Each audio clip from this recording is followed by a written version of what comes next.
Irmãos, hoje é dia de festa, dia de agradecer a Deus. 27 de dezembro de 1986, no século passado, né? Parece que faz muitos anos, 34 anos.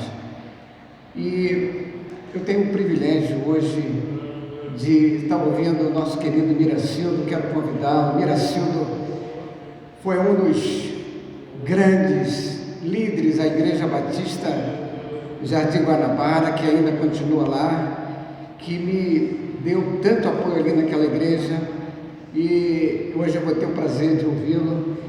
O Miracildo é um homem que tem a sua vida dedicada ao Senhor, na obra do Senhor, juntamente com a sua família, com a sua esposa, a irmã Hortência, e que Deus possa abençoá-lo nessa noite.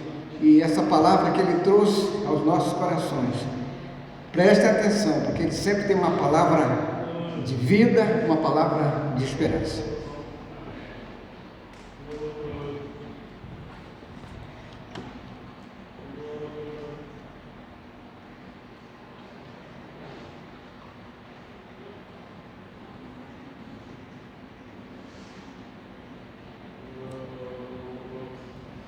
Eu digo aos irmãos que não foi fácil eu estar aqui não, porque eu estou até um pouco rebelde em relação à orientação dos meus médicos, que em função da minha baixíssima imunidade, eu me poupasse. Mas eu pedi muito a Deus que, pela sua graça, pela sua misericórdia, me permitisse estar aqui. Recentemente eu estive internado no hospital 4 vezes, 2 vezes por 5 dias e 2 vezes por 7 dias, fruto de uma atividade profissional que me levou assim ao extremo estresse mesmo, e com isso eu adoeci. Sempre tive uma saúde muito boa, sempre me cuidei da minha alimentação, sempre mantive os cuidados, e muito antes da questão da pandemia, eu experimentei essas lutas na minha vida. Mas Deus, pela sua graça e pela sua misericórdia, me concedeu essa alegria de poder estar aqui com os irmãos. Até cheguei a combinar algo com o pastor Ossi. Falei: pastor Ossi, fica de plantão, porque se a minha condição física não me permitir, então o pastor entra lá, compartilhando então da palavra de Deus com os irmãos. Irmãos, Deus não me chamou até o dia de hoje, pode chamar amanhã, para exercer o ministério da palavra na condição de pastor. Eu me converti recentemente, eu fiz um levantamento mais cuidadoso. Eu me converti aos 13 anos de idade. Com 13 anos eu frequentava a Igreja Batista de Cordovil. Antes de começar a minha vida cristã numa igreja evangélica, especificamente batista, até então eu frequentava sozinho, eu ia sozinho. Eu morava em Cordovil e ia numa igreja católica que ficava em Parada de Lucas. E lá foi onde eu comecei a buscar a Deus. E Deus atentou para o desejo do meu coração de servi-lo e me levou então para um outro espaço, onde eu ia muito na Assembleia de Deus, que hoje, apesar de chamar Assembleia de Deus de Cordovil, ela nasceu em Cordovil, mas ela fica em Braz de Pina. É uma grande igreja, um grande templo, mas eu não cheguei a congregar por muito tempo lá. Eu ia muito porque eu gostava da música, a música da igreja. Aquela igreja tem uma música em nível de excelência. Eles têm uma orquestra, parece que mais, Hortência sabe, mais de 100 pessoas, né, Hortência? com todo instrumento de som, é uma coisa linda. E eu gostava muito da música, do som. Mas por que eu estou falando isso? Porque eu fiquei 14 anos na Igreja Batista de Cordovil. Lá eu fui batizado, lá eu servi a Deus, lá eu trabalhei muito naquela igreja. E depois de lá, eu tive a oportunidade de conhecer a Hortência. E Deus me abençoou com essa esposa que eu tenho.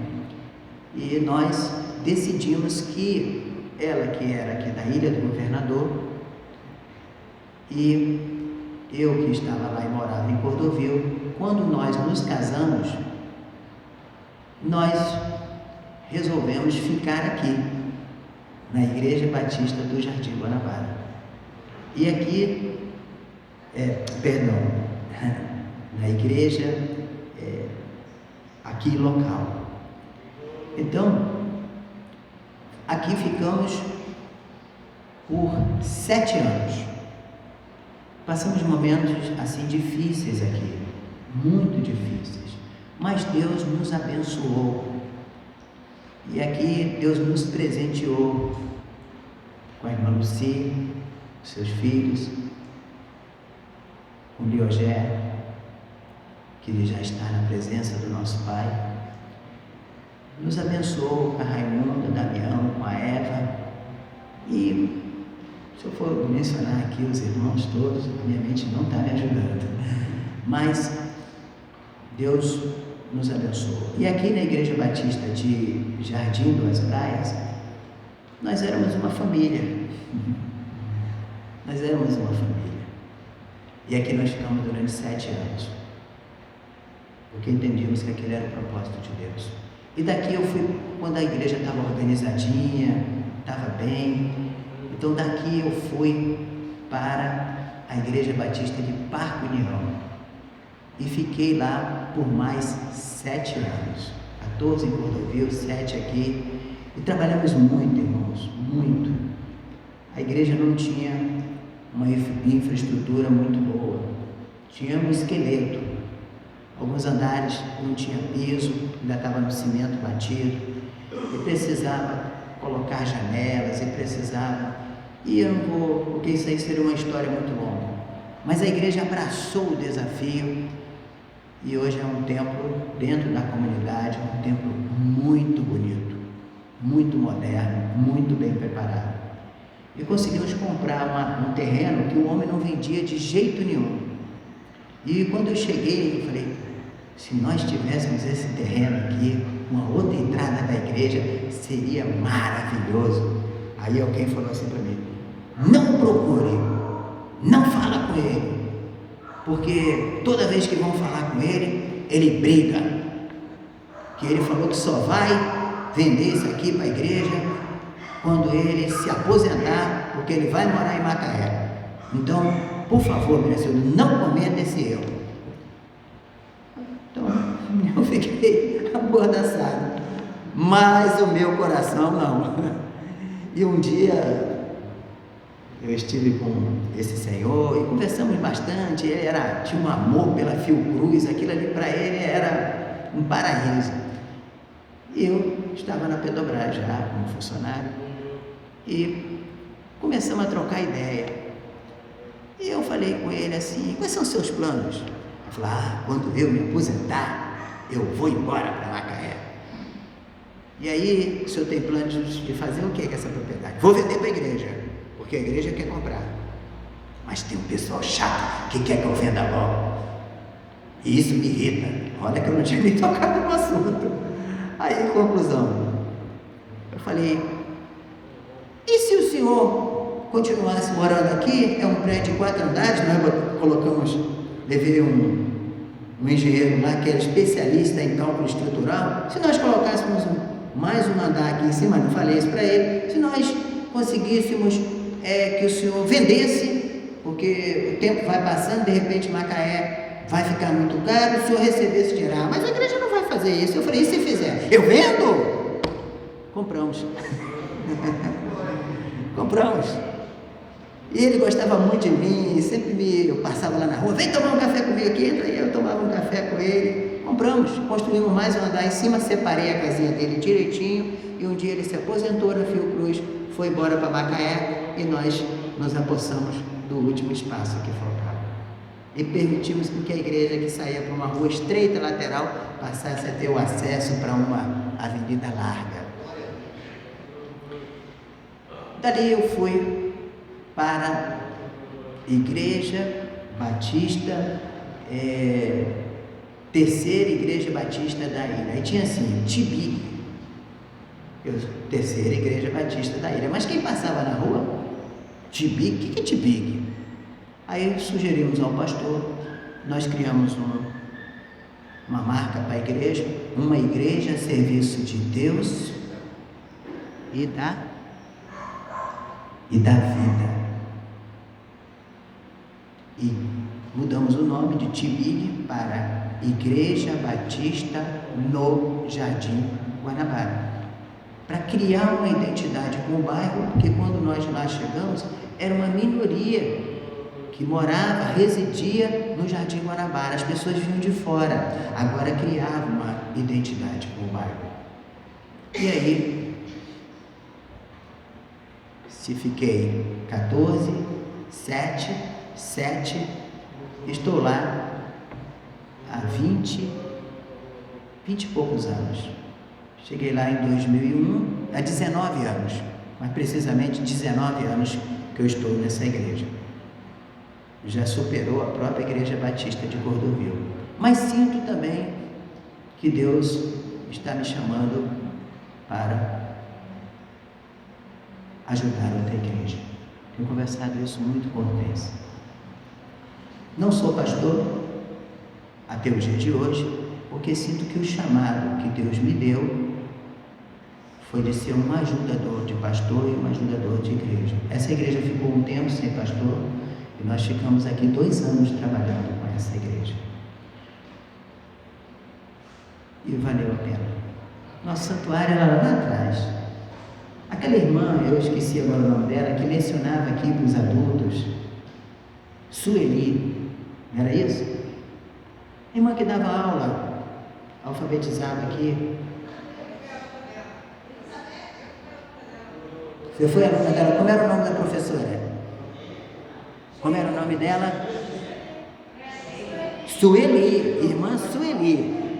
Irmã Sueli. Então, olha, pastor, aqui está me forçando a mente que está com delay, né? Está com atraso, a funcionar. E foi muito bom, irmãos. Teria muita coisa aqui para eu compartilhar com os irmãos. Houve um período aqui que tinha muita gente vindo, precisava ser alfabetizado. Eu pedi muito a Deus que nos abrisse porta de trabalho para as pessoas. De repente, a fábrica lá que a minha irmã dirigia criou muitas vagas, porque eles criaram uma grife para vários shops, Summerville, e abriu oportunidade para muitas pessoas daqui trabalharem lá. Desde preparando vitrines até costureiras. Inicialmente costura reta e algumas depois overlock. Ah lá, a Mônica foi uma daqui que trabalhou lá. Trabalhou muitos anos lá, né, Mônica? 4 anos. Então, irmãos, é muita coisa para a gente narrar, muita coisa para a gente compartilhar. Muito Deus fez por nós e por isso estamos alegres. 34 anos. A vida está passando muito rápido. Você tem essa percepção. A gente rompe um ano quando observa o ano já se passou.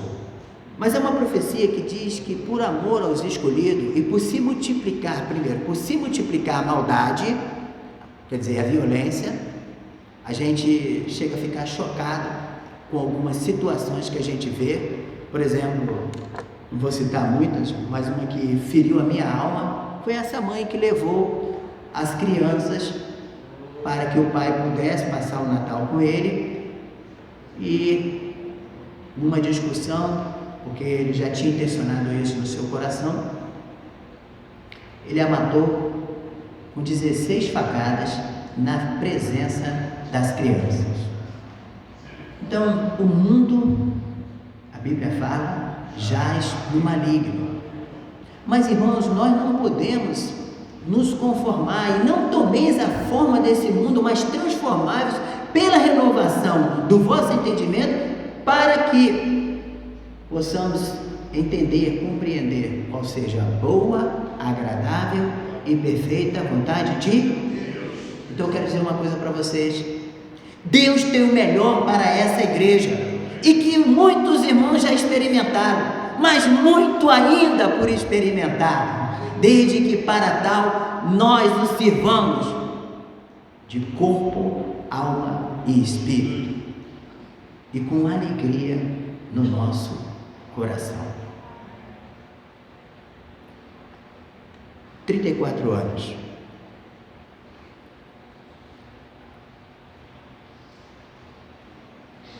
Aniversário da igreja. No livro de Êxodos, no versículo 25, capítulo 25, versículo 8, a gente pode ler o seguinte: e me farão um santuário e habitarei no meio deles.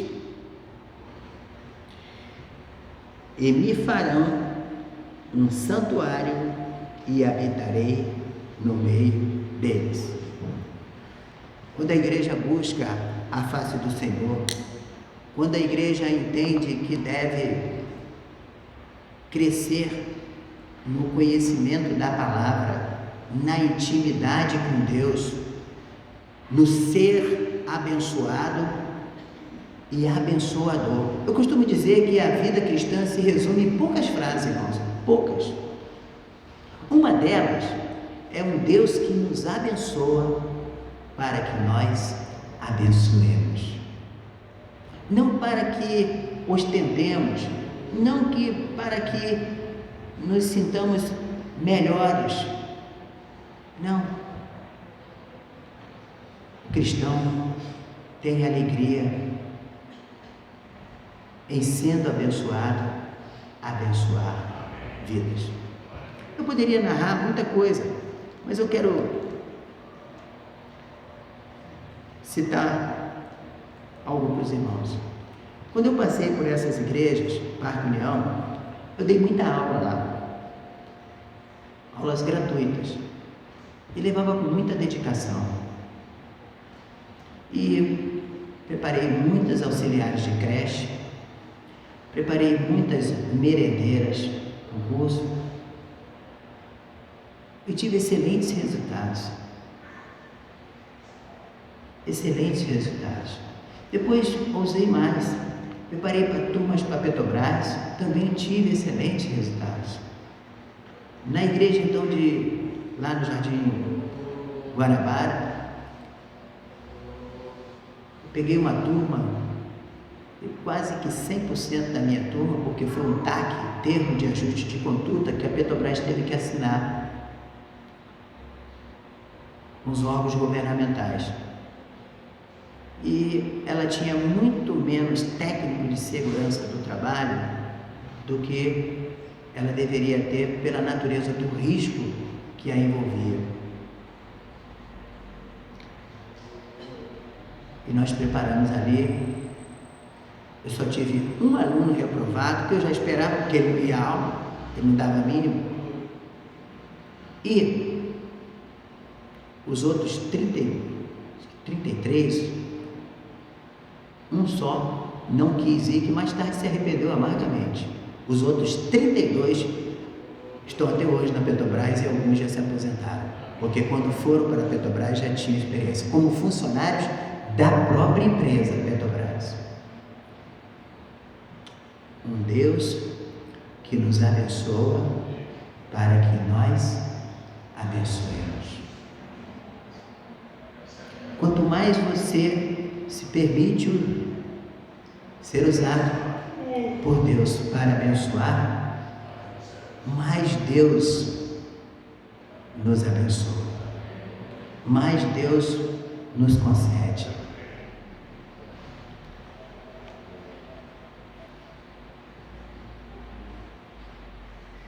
Com sabedoria se constrói a casa e com discernimento se consolida.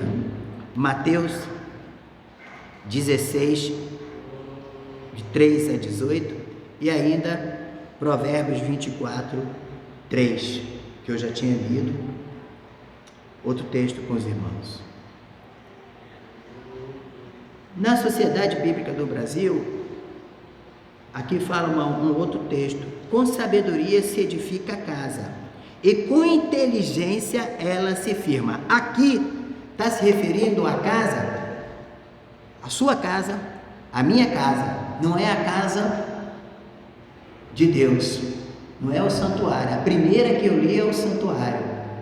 Mas é interessante que ele fala, a palavra deixa para nós que com sabedoria se constrói a casa, e com discernimento, com inteligência, ela se firma. Irmãos, nós vivemos dias difíceis. Essa pandemia deu uma sacudida no mundo. Eu não imaginava que seria uma pandemia, mas o meu Deus sabe que eu já esperava alguma coisa que abalasse o planeta. Na cidade de Wuhan, especificamente na China, onde iniciou o coronavírus, eu tinha recebido uma mensagem sobre uma vaquinha pela internet. E essa vaquinha é para que um grupo se formasse e fosse até a embaixada chinesa que fica em Brasília. E qual era o motivo de um protesto antes de Covid, tá? Nem se falava em Covid. E qual era o motivo que levaria essas pessoas irem a Brasília? Em Wuhan, alguém estando lá ficou chocado quando viu nos supermercados lá, vamos dizer assim, nos mercados, vamos dizer supermercado, nos mercados, gato, cachorro, outros animais, e as pessoas escolhiam: eu quero comer esse cachorro, eu quero comer esse gato, eu quero comer esse animal. E esses animais eram mortos, preparados e colocados para que as pessoas se servissem. Isso fere dos nossos princípios. Aqui a gente tem alguma coisa parecida, mas só com as galinhas, as aves, onde a pessoa vai, ainda tem alguns lugares que a pessoa escolhe a ave e leva para casa para matar, principalmente as pessoas oriundas do Nordeste, do interior do país. Mas isso é uma coisa que está deixando de ser, inclusive, usual. E eu vou dizer alguma coisa para os irmãos que falam do fundo da minha alma. Alguma coisa ruim está por vir. O ser humano está perdendo totalmente a noção dos valores que a Bíblia coloca para nós. As próprias igrejas. A igreja tem se prostituído. Essa teologia da prosperidade que alguns pastores estão pregando na sua igreja não encontra sustentação nenhuma na palavra de Deus. A palavra de Deus nos ensina que mais importante é ser do que ter.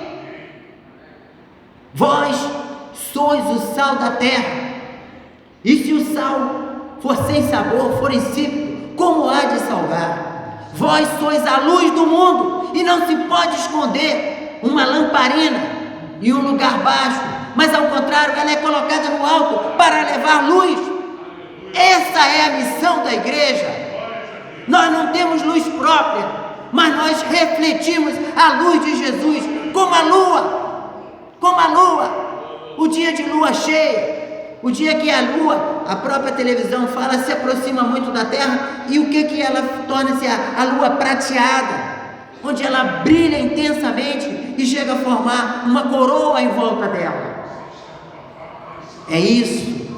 A igreja é a luz em meio às trevas. Mas a igreja tem se afastado da presença de Deus, com doutrinas as mais variadas que entristecem o coração do nosso Pai. E por isso, eu me lembro uma citação de grandes homens de Deus,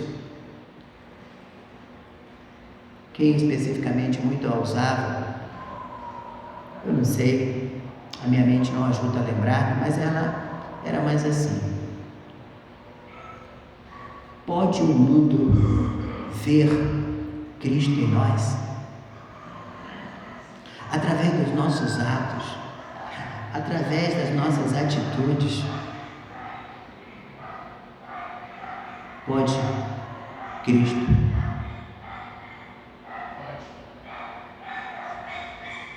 realmente caminhar comigo? Há uma expressão que algumas pessoas acham que elas podem as coisas por si só, e elas planejam, e elas levam tempo investindo, estruturando, organizando, e lá na frente fracassam. E aí elas imputam a Deus a Cristo, a Deus essa responsabilidade. Mas em que momento elas buscaram consultar a Deus?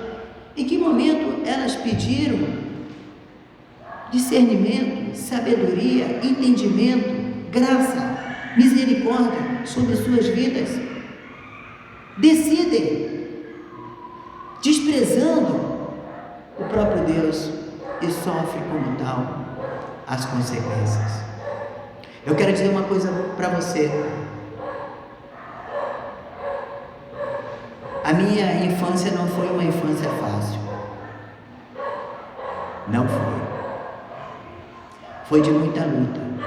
Foram de muitas lutas.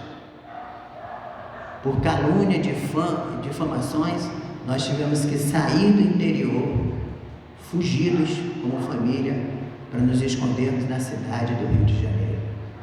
Alguns homens caluniaram meu pai, dizendo que ele era comunista, quando na verdade só queriam se apossar do pouco que a gente tinha. E nós viemos para o Rio de Janeiro. E quando nós chegamos aqui no Rio de Janeiro, materialmente falando, todo o dinheiro que a gente tinha, a gente investiu na compra de uma casa, de documentação toda atravessada. Meu pai tinha aquele princípio de que as pessoas eram corretas, certas, mas nem sempre isso é verdade. E nós perdemos a casa. E perdemos o dinheiro. E passamos momentos muito difíceis. Mas o Deus de graça, o Deus de amor, o Deus de misericórdia nos amparou. E nós demos a volta por cima.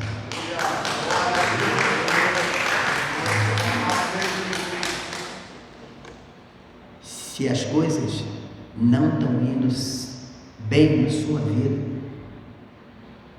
alguma coisa está errada. Repudie, ignore, despreze essa teologia da chamada teologia da prosperidade. O Deus de graça, o Deus de amor, o Deus de misericórdia, o Deus que se importa contigo, o Deus que cuida de nós, Ele se importa com as suas lutas. E o que nós temos que fazer é depositá-las no altar do Senhor, pedir a Ele sabedoria. Esforça-te e tem bom ânimo, não pasme nem se atemorize, porque eu, o Senhor teu Deus, é assim que diz a palavra, serei contigo por onde quer que andares. É essa a certeza que Deus nos ama, que Deus cuida de nós, que nós somos vidas preciosas aos olhos de Deus, e Deus quer nos abençoar, e tem nos abençoado, mas deseja também que nós abençoemos, que nós façamos a diferença aonde quer que nos encontremos. É um Deus que nos abençoa. Falei que poucas frases, né? Resume a vida cristã. Para que abençoemos. E como a fonte de água que nunca seca. Quanto mais você se aproxima de Deus, quanto mais intimidade você cria com Deus, Deus te abençoa e você sente alegria em tendo sido abençoado, fazer a diferença na vida dos outros. Um dia eu cheguei, trabalhava num prédio lá na sede da Petrobras, e o menino me aprontou e eu era gerente lá, tinha um cargo respeitado, uma equipe muito grande.